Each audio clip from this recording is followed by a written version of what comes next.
Hi there. I'm Linda and I'm 32 years old. I work as a financial analyst here in Columbus, Ohio. Last Thanksgiving, I was sitting at my family's dinner table surrounded by aunts, uncles, and cousins when my mother stood up and said something that changed everything between us forever. She looked right at me and announced to everyone in that room that I was the black sheep of our family. What happened next shocked everyone, including myself. You see, for years I had been the one quietly keeping our family financially afloat, and nobody knew the real truth about who was really supporting whom. Before we dive into this story, I'd love to know where you're watching from today. Drop your location in the comments below, and don't forget to hit that like button and subscribe for more real-life stories. Trust me, what unfolds next will show you exactly why standing up for yourself sometimes means revealing truths that change everything. Growing up in our modest three-bedroom house on Maple Street, I learned early that I would always live in my older brother Marcus's shadow. From the time we were kids, everything revolved around him. Marcus was 3 years older, and he had this natural charisma that drew people to him like moths to a flame. He was the star quarterback on our high school football team, the guy who could walk into any room and instantly become the center of attention. I remember countless Friday nights watching from the bleachers as our parents cheered louder for Marcus than anyone else in the stadium. Mom would wear his jersey number painted on her cheek, and Dad would pace the sidelines like he was coaching the game himself. Meanwhile, I sat there with my homework trying to finish my advanced placement assignments by the stadium lights. "Why can't you be more like your brother?" became the soundtrack of my childhood. When Marcus brought home a C+ and a story about making the winning touchdown, my parents celebrated with his favorite dinner. When I brought home straight A's and news about making the debate team, I got a distracted, "That's nice, honey," while they discussed Marcus's college recruitment prospects. The differences between us became more pronounced as we got older. Marcus thrived on social situations, parties, and being the life of every gathering. I preferred books, quiet conversations, and actually thinking before I spoke. Where he saw an audience, I saw solitude. Where he found energy in crowds, I found peace in libraries. During my junior year of high school, I was named class valedictorian. I spent weeks crafting a speech about perseverance and finding your own path. The night before graduation, Mom and Dad were more concerned about getting good photos of Marcus walking across the stage than they were about my speech. "Just don't talk too long, Linda," Mom said while adjusting Marcus's cap. "People want to get to the reception." I delivered that speech to a distracted audience watching as relatives whispered among themselves and checked their phones. When I finished, there was polite applause. When Marcus's name was called 20 minutes later, our entire family section erupted in cheers and whistles. That moment taught me something important about my place in our family hierarchy. College planning revealed even more about where our parents' priorities lay. Marcus got accepted to Ohio State with a partial football scholarship, and suddenly our house became planning central for his future. Mom spent hours researching dorm room essentials and meal plans. Dad talked endlessly about tailgating season and how proud he was to have a Buckeye in the family. When it came time for my college applications, the conversation was completely different. "Community college is a smart financial choice," Dad explained when I asked about four-year universities. "You can get your basics done for half the price." What he didn't say, but what I understood perfectly, was that there wasn't money for both of us to have the full college experience. So while Marcus headed off to Columbus with a new laptop, a mini fridge, and enough spending money to last a semester, I enrolled at the local community college and took a job at the campus bookstore. I worked Tuesday and Thursday evenings, plus weekend shifts, just to cover my textbooks and gas money. Despite the challenges, I threw myself into my studies with a determination that surprised even me. Community college might not have had the prestige of a four-year university, but I was going to make the most of every opportunity it offered. I joined the Honor Society, tutored struggling students in mathematics, and maintained a perfect 4.0 grade point average. Working at the bookstore turned out to be a blessing in disguise. Mrs. Peterson, the manager, had a background in business and took me under her wing. She taught me about inventory management, profit margins, and basic accounting principles. More importantly, she saw potential in me that my own family had overlooked for years.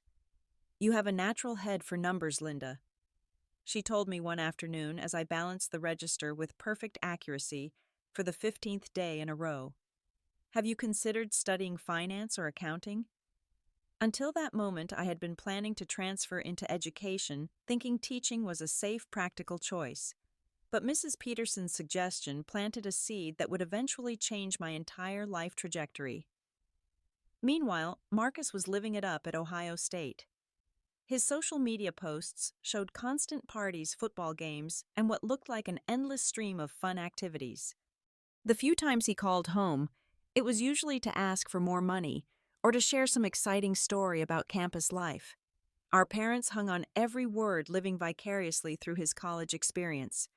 But something was changing in those conversations. By his sophomore year, Marcus's calls became less frequent and more focused on financial needs. "The meal plan doesn't cover everything," he'd explain. "And textbooks are way more expensive than we thought." Dad would grumble about the costs, but somehow the money always appeared. During my second year at community college, I transferred to a 4-year university with an excellent business program. I had saved enough money from my bookstore job to cover the first semester, and I qualified for several academic scholarships based on my grades. For the first time in my life, I felt proud of something I had accomplished entirely on my own. The transition to university life was exactly what I had hoped for. My professors challenged me in ways I hadn't expected, and I discovered that I had a real talent for financial analysis. I could look at a company's financial statements and spot trends that other students missed. Numbers told stories, and I was becoming fluent in their language. During my junior year, I landed an internship at a regional investment firm. The work was demanding, but I loved every minute of it. I was analyzing market trends, preparing reports for senior analysts, and learning about portfolio management from professionals who actually respected my opinions. For 8 hours a day, I wasn't the overlooked younger sibling. I was Linda the intern, with the sharp analytical mind and strong work ethic. Around this same time, Dad's construction business started facing serious challenges. The housing market was softening, and he was having trouble finding consistent work. I could hear the stress in Mom's voice during our weekly phone calls, though she tried to hide it behind updates about Marcus's latest achievements. "Your brother is thinking about changing his major," she mentioned one Sunday afternoon. "He's not sure engineering is the right fit." What she didn't say was that Marcus had already changed majors twice and was now in his 5th year with no clear graduation date in sight. 3 months later, I got a tearful phone call from Mom. "Honey, I hate to ask, but we're having some trouble with the mortgage payment this month. Your father's work has been so slow, and with all the expenses for Marcus's education." Her voice trailed off, and I could hear the embarrassment in the silence. Without hesitation, I transferred $500 from my savings account to theirs. It was money I had been saving for a security deposit on my own apartment, but family comes first, right? "Don't worry about paying me back," I told her. "I'm just glad I can help." That phone call established a pattern that would define the next several years of my life. Every few months there would be another crisis, another emergency, another situation where my family needed financial help. And every time I stepped in without question. After graduation, I was offered a full-time position at the investment firm where I had interned. The salary was more money than I had ever imagined making, especially for someone just starting their career. I found a small apartment downtown, bought my first professional wardrobe, and finally felt like I was building the independent life I had always wanted. Marcus, meanwhile, had dropped out of Ohio State during the spring semester of what should have been his senior year. The official story was that he needed to find himself and figure out what he really wanted to do with his life. The reality, as I pieced together from various family conversations, was that his grades had dropped so low that he was facing academic probation. He moved back into his childhood bedroom, which didn't sit well with anyone in the house. At 24 years old, Marcus was used to the freedom of college life, and living under our parents' roof again created constant tension. He would sleep until noon, play video games most of the afternoon, and go out with friends in the evening. When Dad suggested he get a job, Marcus claimed he was networking and looking for the right opportunity. 6 months after I started my career, Dad's construction business failed completely. A large client declared bankruptcy, leaving Dad with $30,000 in unpaid invoices and no way to recover the money. He had to let go of his 2 employees and sell most of his equipment just to pay outstanding debts. The phone call came on a Tuesday evening. Mom was crying before she even said hello. "Linda, we don't know what we're going to do. The bank is talking about foreclosure, and your father is so proud to ask for help, but I don't see any other choice." I had been expecting this call for months. The signs had been obvious to anyone paying attention. I had already researched refinancing options and had a plan ready. "Mom, how much do you need to catch up on the mortgage?" I asked, pulling out a notepad to take notes. $3,000 would bring us current, but honey, we can't ask you to," she started. "You're not asking. I'm offering. I'll transfer the money tonight." And I did. $3,000, which represented nearly 2 months of my after-tax income, transferred electronically before I went to bed. But that was just the beginning. Over the next 6 months, I found myself covering increasingly large expenses for my family.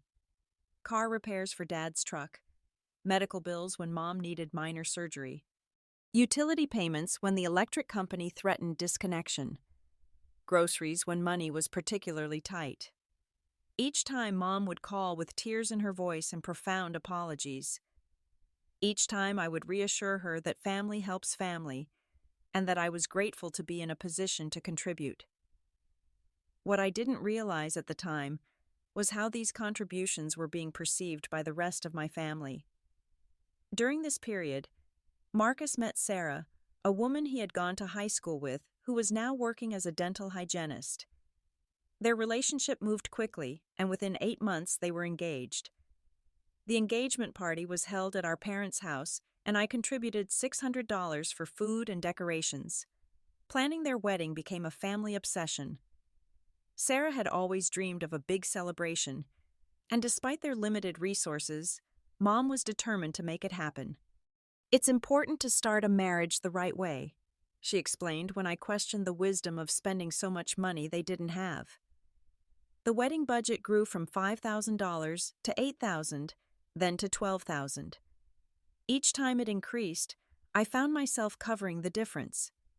The venue deposit, the photographer, the flowers, the open bar that Marcus insisted was essential for a proper celebration. I told myself that this was a one-time expense, that helping my brother start his marriage on solid ground was the right thing to do.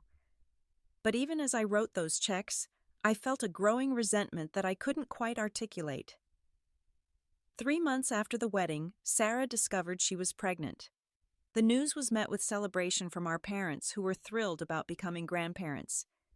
But pregnancy complications led to expensive medical bills that their insurance didn't fully cover. Once again, my phone rang with a tearful request for help. This time it was Marcus calling.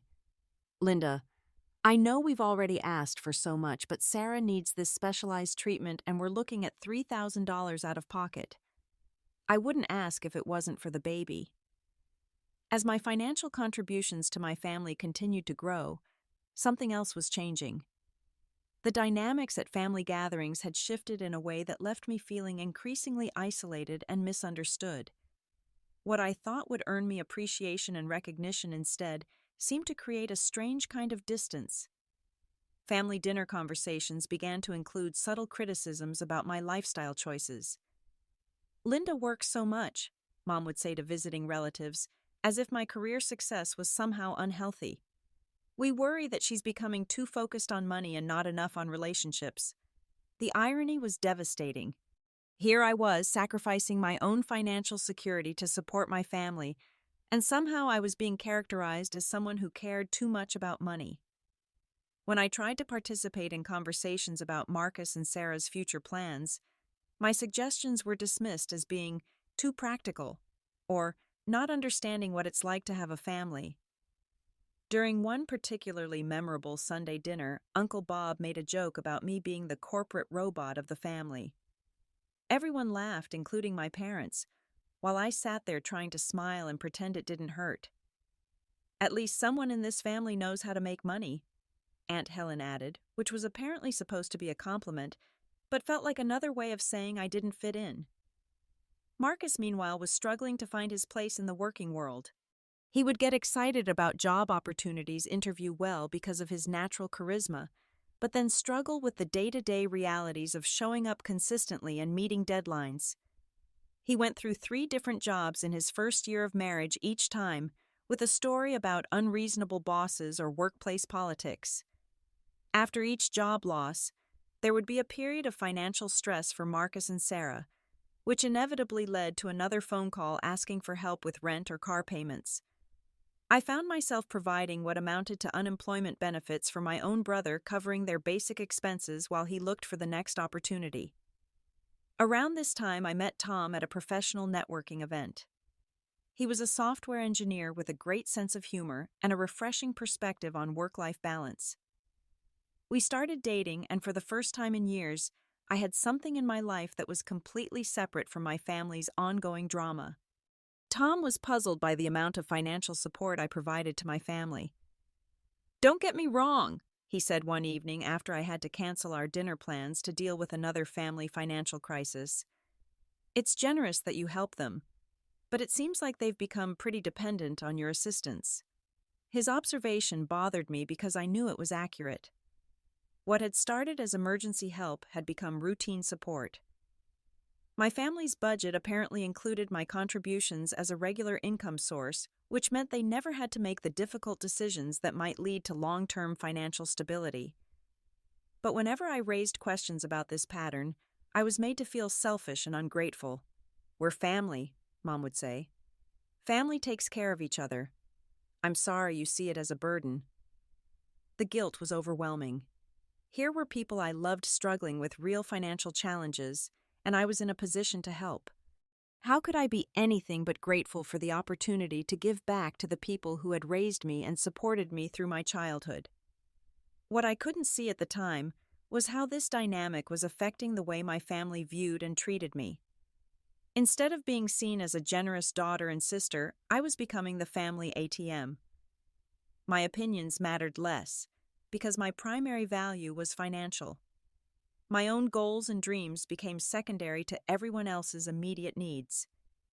The breaking point came when Marcus crashed Mom's car while driving under the influence. He wasn't seriously injured, but the car was totaled and there were legal fees to consider. The drinking had been an open secret for months, but this incident forced everyone to acknowledge that Marcus had a real problem. Instead of addressing the underlying issue, the family's response was to focus on the immediate financial consequences. How would Mom get to work without a car? How would they pay for Marcus's legal representation? How would they manage with one less vehicle? Once again, I found myself stepping in to solve problems that weren't really my responsibility. I helped Mom buy a reliable used car and contributed to Marcus's legal fees. But this time, something inside me had shifted. I was beginning to question whether my help was actually helping anyone in the long run.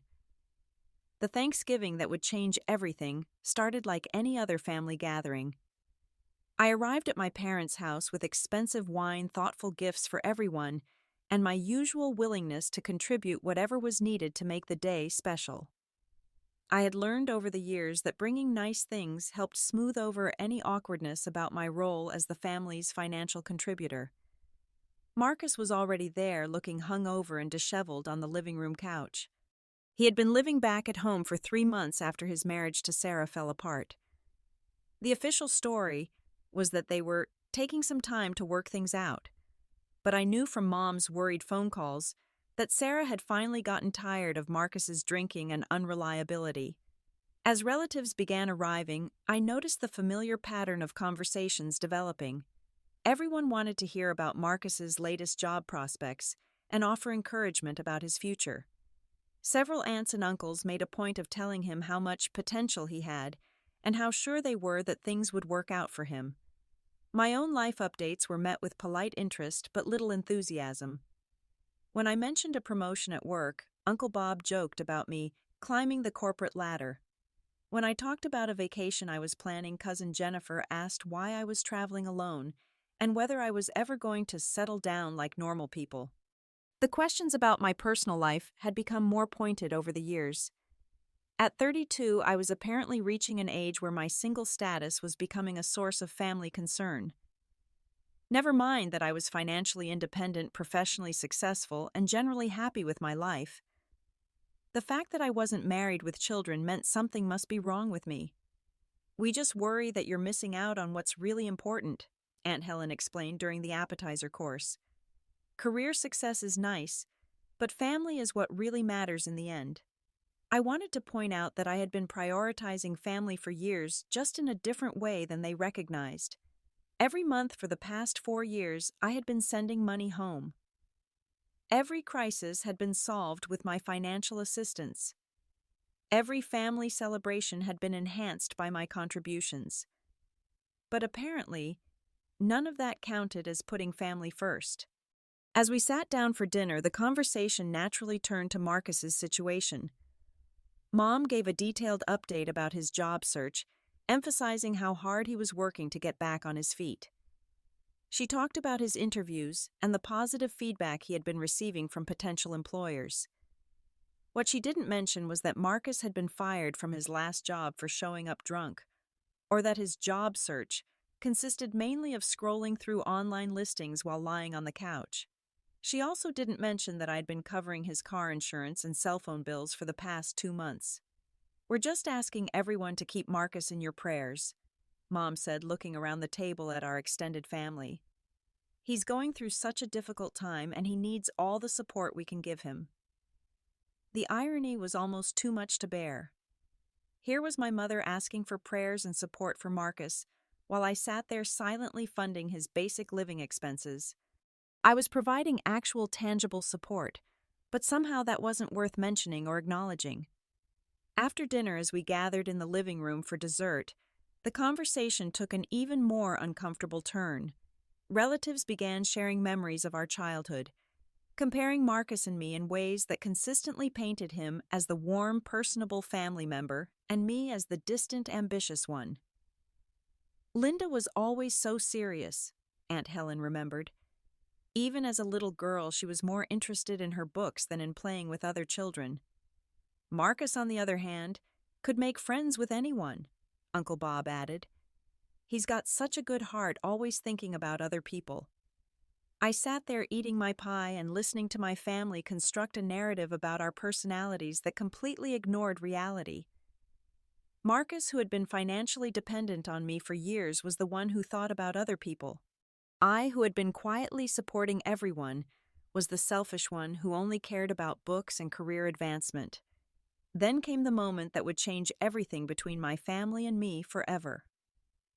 Mom stood up from her chair holding her coffee cup and looked around the room at all our relatives.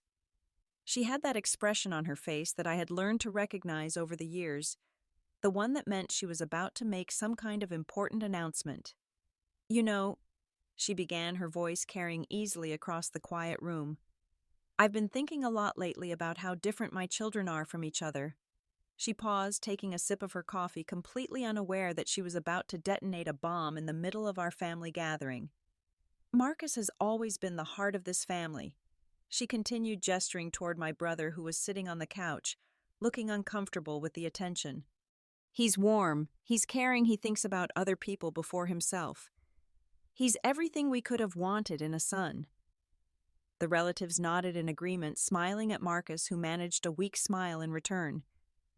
I felt my stomach begin to tighten, sensing where this speech was heading, but hoping I was wrong. "Linda, on the other hand," Mom said, turning to look directly at me, "has always been the black sheep of this family." The words hit me like a physical blow. I felt my face flush hot, and for a moment I couldn't breathe. Around the room I saw relatives nodding thoughtfully, as if Mom had just articulated something they had all been thinking but were too polite to say. "She's just so different from the rest of us." Mom continued, seemingly oblivious to the fact that she was humiliating me in front of our entire extended family. So cold and money-focused, she doesn't understand what family really means. The irony was so overwhelming that I almost laughed.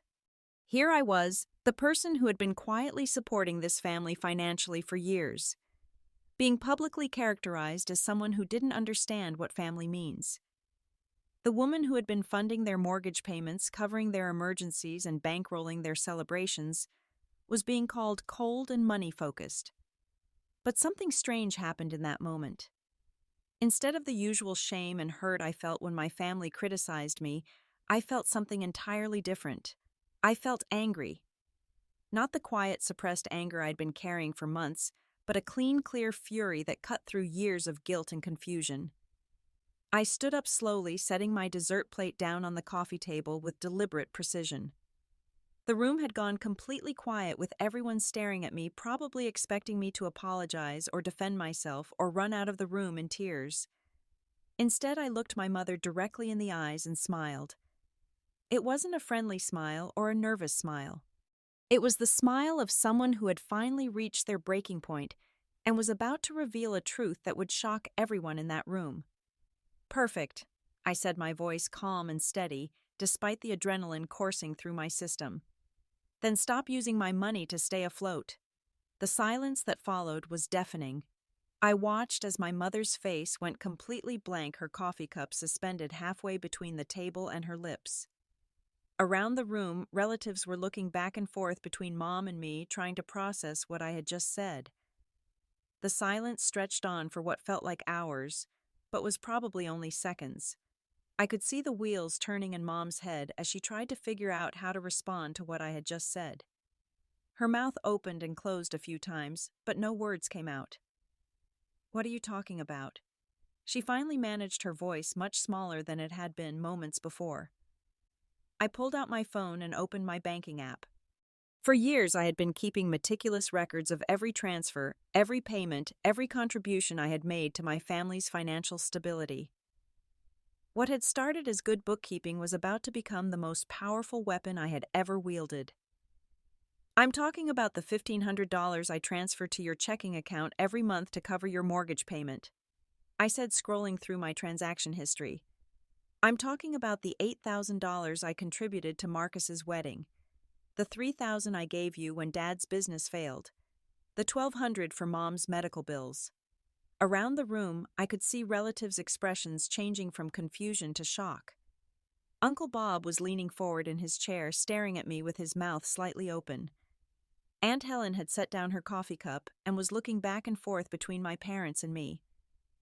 "Linda, please," Mom whispered, her voice pleading. "This isn't the time or place to discuss." "You made it the time and place," I interrupted, surprised by the strength in my own voice. "You stood up in front of everyone here and called me the black sheep of this family. You said I don't understand what family means. So let's talk about what family really means." I continued scrolling through my phone, calling out specific amounts and dates. September 15th, 2000 for Marcus's car repairs. October 3rd, 500 for utilities when you were behind. November 20th, 800 for groceries and household expenses. Marcus was staring at the floor, his face red with embarrassment. I realized that some of these contributions had probably been presented to him as gifts or support from our parents, not as money that came directly from my bank account. Over the past 4 years, I continued, my voice getting stronger with each revelation. I have contributed over $47,000 to this family's expenses. $47,000 while listening to lectures about how I don't care about family and only focus on money. Cousin Jennifer was shaking her head in disbelief. "Linda, we had no idea," she said softly. "Of course you didn't," I replied. "Because God forbid anyone should know that the black sheep was the one keeping this family financially afloat. It's so much easier to maintain the narrative that Marcus is the caring one and I'm the selfish career woman." I looked directly at Marcus, who still couldn't meet my eyes. "Tell them about your drinking problem, Marcus." Tell them about how you lost your last job for showing up drunk. Tell them about how Sarah left because she got tired of supporting a grown man who couldn't handle basic responsibilities. Linda, stop, Mom said, her voice breaking. Why should I stop? I asked. You didn't stop when you decided to humiliate me in front of everyone. You didn't think about stopping when you called me cold and money-focused while I've been literally funding your life for years. I turned to address the room full of relatives who had been so quick to judge me and praise Marcus. You want to know what the real difference between Marcus and me is? I take responsibility for my life and my choices. I work hard, I pay my bills, and when my family needs help, I provide it without being asked and without expecting recognition. Marcus, on the other hand, is a 35-year-old man who has never successfully supported himself. His idea of taking care of family is letting his little sister pay for everything while he gets praised for his good heart. The truth was spilling out of me like water from a broken dam. Years of suppressed resentment, months of swallowed criticism, and decades of being misunderstood were all coming to the surface at once. So if being responsible makes me the black sheep, I said, looking around the room at all the shocked faces, then I'm proud to be different from all of you. I wasn't finished. 4 years of frustration had built up to this moment, and I was going to make sure everything was said that needed to be said. I turned back to my phone and began reading off more specific examples, each one landing like another blow to my family's carefully constructed narrative. Let me tell you about some of the other ways this black sheep has supported her family. I continued, my voice steady and clear. Last Christmas, when everyone was praising Marcus for his thoughtful gifts, I was the one who paid for them. The watch he gave Dad, the necklace he got Mom, the toys for Cousin Amy's kids. $600 charged to my credit card. Aunt Helen gasped audibly. Uncle Bob was staring at Marcus with a completely different expression than he had worn earlier in the evening. And let's talk about this house, I said, gesturing around my parents' living room. The same house where I'm being called the black sheep, while sitting at a table I helped pay for. When you needed a new roof last spring, where did the $3,000 down payment come from? When the furnace died in January, who covered the emergency repair? Dad was slumped in his chair, looking older than I had ever seen him. For the first time in this entire confrontation, he spoke up. Linda, we're grateful for everything you've done, but are you? I interrupted. Because gratitude usually doesn't come with public humiliation. Gratitude doesn't involve characterizing the person who's been supporting you as cold and money-focused. I turned to Marcus, who was finally looking at me, though his eyes were filled with shame rather than the usual entitlement I was accustomed to seeing. And you? I said, pointing directly at him. You've been living rent-free in this house for 3 months, eating food I helped pay, for driving a car I helped repair, using utilities I helped cover. And not once have you said thank you. Not once have you acknowledged where any of it comes from. Instead, you sit there while everyone talks about what a good heart you have and how much potential you're wasting. You know what you're actually wasting: my money, my time, my energy, my willingness to keep pretending that this family dynamic is normal or healthy. I could see tears forming in Mom's eyes, but I felt no sympathy. She had created this situation with her public declaration, and now she was going to hear the complete truth about the family finances she had been hiding from everyone. Here's what's going to happen, I announced, addressing the entire room. Effective immediately, the Bank of Linda is permanently closed. No more mortgage assistance, no more emergency funds, no more covering Marcus's basic living expenses while he finds himself. The silence was deafening. I could practically hear the gears turning in everyone's heads as they processed what this would mean for my parents' financial situation. But Linda, Mom started, her voice desperate. We can't manage without my help, I finished. Then maybe you should have thought about that before you decided to publicly humiliate the person who's been keeping you afloat. I grabbed my purse and jacket from the chair where I had left them hours earlier, when I had arrived as the dutiful daughter ready to contribute to another family celebration. I'm done being the black sheep, I said, looking around the room one final time. I'm done being the family member who doesn't understand what family means. I'm done funding a group of people who think so little of me that they'll insult me in front of everyone while spending my money. As I headed toward the door, I turned back to deliver one final message. You want to know what the real difference is between Marcus and me? I'm going to walk out of here tonight and go build a life surrounded by people who actually value me. Marcus is going to stay here and figure out what it's like to be an adult without his little sister's financial support. I walked out the door while my entire extended family sat in stunned silence, probably wondering how the evening had gone from a normal Thanksgiving dinner to the complete destruction of our family's financial arrangement. The weeks that followed my Thanksgiving confrontation were unlike anything I had ever experienced. For the first time in 4 years, my phone wasn't ringing constantly with requests for financial help. For the first time since I had started my career, my paycheck was actually mine to spend as I chose. The silence from my family was initially overwhelming. I had become so accustomed to being needed, even if that need came with criticism and disrespect, that the sudden absence of crisis phone calls left me feeling strangely empty. But as the days passed, that emptiness was replaced by something I hadn't felt in years: freedom. Mom called first exactly 6 days after Thanksgiving. Her voice was small and apologetic, completely different from the confident tone she had used while humiliating me in front of our relatives. "Linda, honey, we need to talk," she began.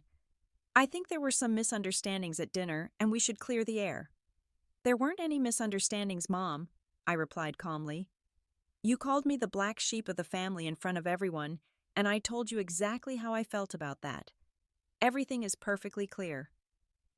"But sweetheart, you know we love you. You know we appreciate everything you've done for us. I just think sometimes you take things the wrong way." The conversation continued for 20 minutes, with Mom alternating between apologizing for hurting my feelings and trying to minimize what had actually happened. She kept referring to my reaction as an over-response and suggesting that I had misinterpreted her comments. What she didn't do was acknowledge the reality of how dependent they had become on my financial support, or recognize that calling me cold and money-focused while literally living off my money was deeply hypocritical. Marcus's approach was completely different. His phone calls were angry and accusatory, as if I had somehow betrayed him by revealing the truth about our family's finances. "You didn't have to embarrass me in front of everyone," he said during one particularly heated conversation. "You could have talked to me privately if you had a problem with how things were going." "I tried talking to you privately for months," I replied. "I tried suggesting that maybe you should look into treatment for your drinking. I tried encouraging you to find steady employment. I tried having reasonable conversations about boundaries and expectations. None of that worked. So you decided to humiliate me instead." The lack of self-awareness was staggering. Marcus genuinely seemed to believe that he was the victim in this situation, that my decision to stop funding his lifestyle was somehow an attack on him personally. During this same period, something wonderful was happening in other areas of my life. Tom and I were spending more time together, and without the constant stress of family financial crises, I was able to be more present in our relationship. We took weekend trips that I didn't have to cancel for emergencies. We made dinner plans that didn't get interrupted by desperate phone calls. "You seem different," Tom observed one evening as we walked through downtown after a movie. "More relaxed, more yourself." He was right.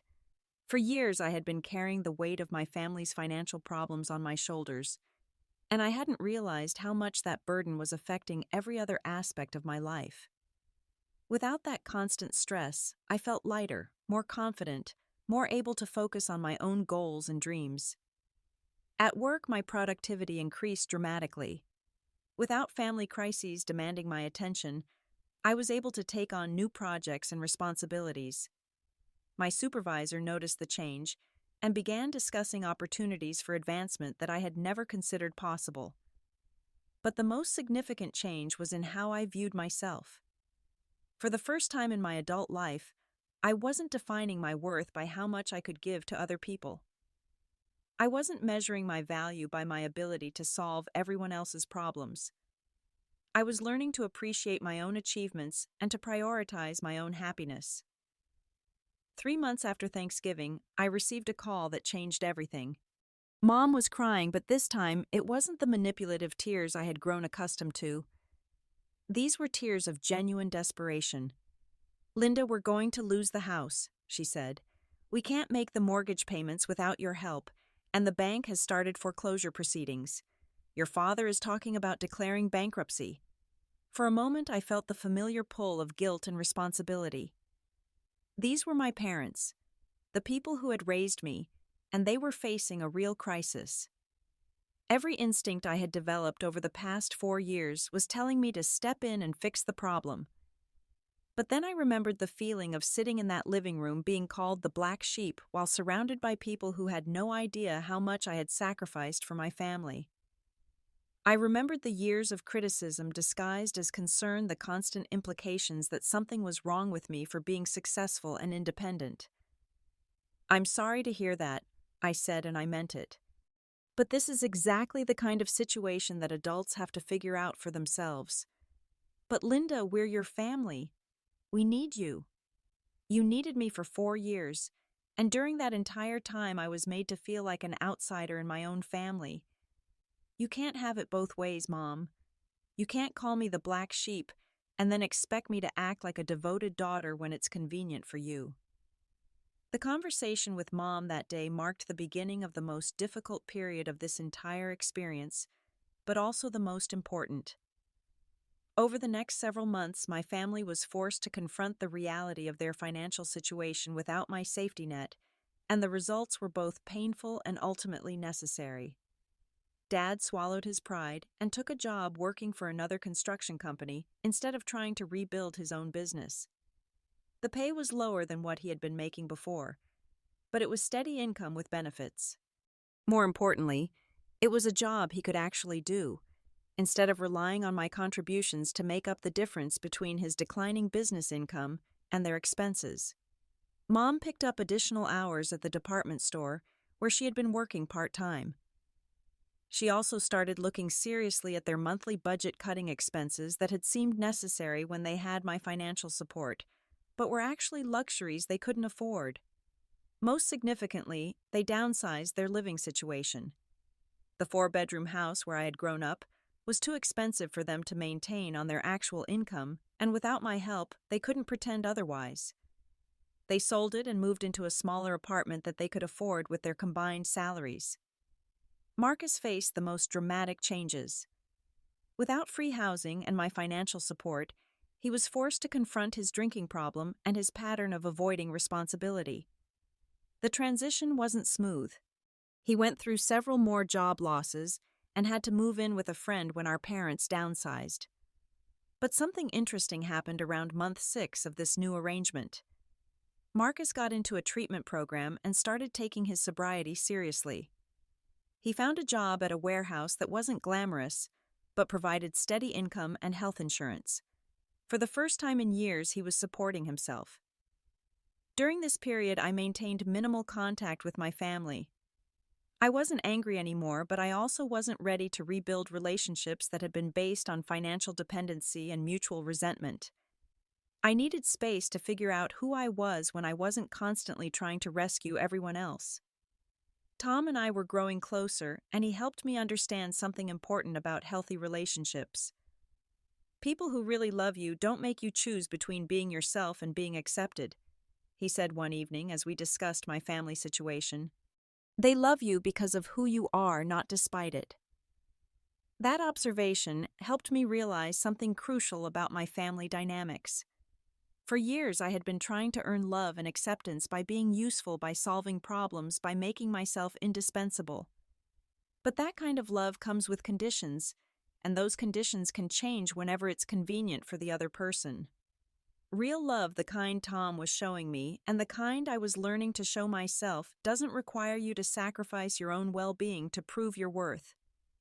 Real love appreciates your contributions without demanding them. Real love doesn't call you names and then expect you to keep providing support. 8 months after my Thanksgiving confrontation, I received a very different kind of phone call from Mom. Her voice was calm, not desperate. She wasn't calling to ask for money or to guilt me into resuming my financial support. Linda, I want you to know that your father and I have been doing a lot of thinking about what happened at Thanksgiving and about the years leading up to that evening, she said. We realize that we took advantage of your generosity and we failed to show you the appreciation and respect you deserved. It was the first real apology I had received from anyone in my family, and it caught me completely off guard. We're managing on our own now, she continued. It's been difficult, but we're making it work. Marcus is doing better too. He's been sober for 4 months and he's keeping his job. I think maybe we all needed to learn how to take care of ourselves instead of depending on you to solve our problems. The conversation lasted for over an hour, and for the first time in years, I felt like I was talking to my mother rather than to someone who saw me primarily as a financial resource. She asked about my work, my relationship with Tom, my plans for the future. She listened to my answers without trying to redirect the conversation back to family problems or needs. Most importantly, she acknowledged something that I had never expected to hear from her. You were never the black sheep, Linda. You were the strongest one, and instead of celebrating that, we resented it. We made you feel like something was wrong with you for being successful and independent, when we should have been proud of the woman you became. A full year after that life-changing Thanksgiving dinner, I found myself in a completely different place, both literally and emotionally.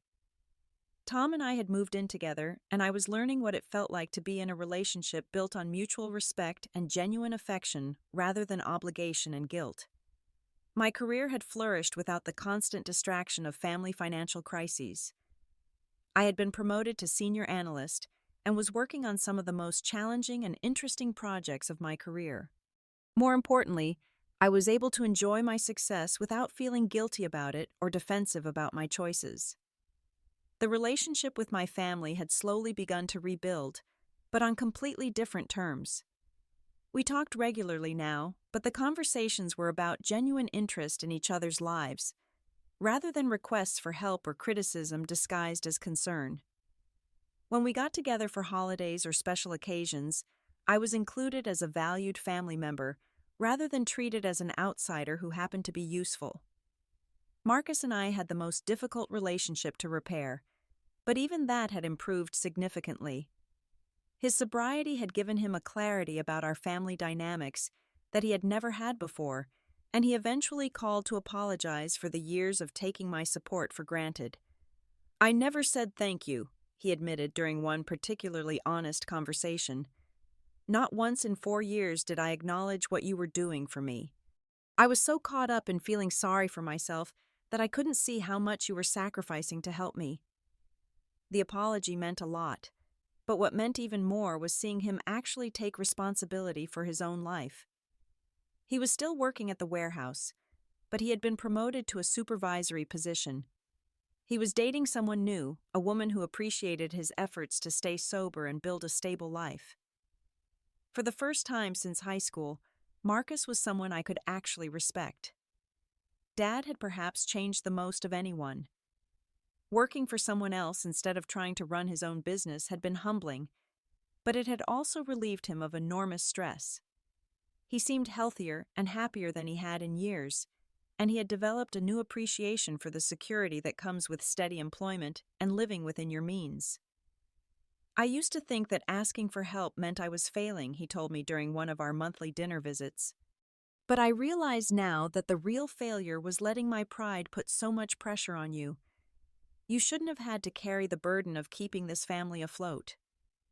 Mom had returned to school to get her certification as a medical assistant, and she was working at a doctor's office where she felt valued and productive. The financial stress that had dominated our family life for years was gone, replaced by the satisfaction that comes from being self-sufficient. But the most important change was in how I viewed myself and my relationships. I had learned to set boundaries without feeling guilty about them. I had discovered that real love doesn't require constant sacrifice to maintain. I had found the confidence to prioritize my own happiness without apologizing for it.